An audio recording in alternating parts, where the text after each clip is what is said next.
یہ جو ہم لیندرا لیتے ہیں نا، لیندرا، شادی میں جاتے ہیں لفافہ جیب میں ڈال کے روٹی کھا کے جو آتے ہیں، تمام فقہا نے لکھا یہ حرام ہے۔ 1000 روپے دے کر حرام کی روٹی کھا کے ہم آ جاتے ہیں۔ میں یہی تو کہتا ہوں، اگر آج کوئی یہود ہمیں بٹھا کر سوال کرے یہ تمہاری شادی میرے طریقے پر ہے یا تیرے نبی کے طریقے پر ہے، ہمارے پاس کیا جواب ہے؟ انصاف سے بتائیں کوئی جواب ہے؟ میں اپنے گھر میں کہتا ہوں، مجھ سے کوئی پوچھے مولوی صاحب تیرے گھر شادی تھی، بڑے مزے مزے سے لفافے اٹھا رہا تھا، کیا یہ تیرے نبی کا طریقہ ہے؟ اور علماء نے اس کو سود میں شمار کیا، سود میں۔ کیوں؟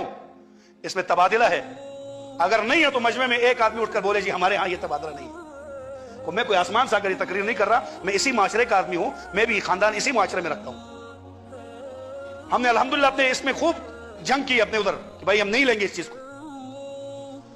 آج میں نے 1000 دیا ہے، کل والے جب اپنے بیٹے کی شادی پر جس کو بلاؤں جو مجھے بلائے گا، میں پہلے یہ کہوں گا اس نے بھی 1000 دیا تھا، ابھی تو مہنگائی ہے، مجھے 2000 دینا چاہیے۔ نہیں تو کم از کم یہ تو کہیں گے یار اس نے ہماری شادی پر دیا ہے، ہم بھی اس کو لوٹاتے ہیں کہ نہیں لوٹاتے ہیں؟ مال کے بدلے میں مال، یہی سود ہے۔ اور اس کو آج دیندار طبقہ کر رہا ہے، دیندار طبقہ۔ اس موقع پر نبی کا عشق کہاں چلا جاتا ہے؟ اس موقع پر نبی کا دین کہاں چلا جاتا ہے؟ ہمارے استاد فرمایا کرتے تھے قیامت کے دن اگر ابو لہب نبی پاک صلی اللہ علیہ وسلم سے کہہ دے اے نبی ہم تیرے طریقے نہیں مانتے تھے، ہم سے خفا کیوں ہوتے ہیں، ہم آپ کو مانتے ہی نہیں تھے۔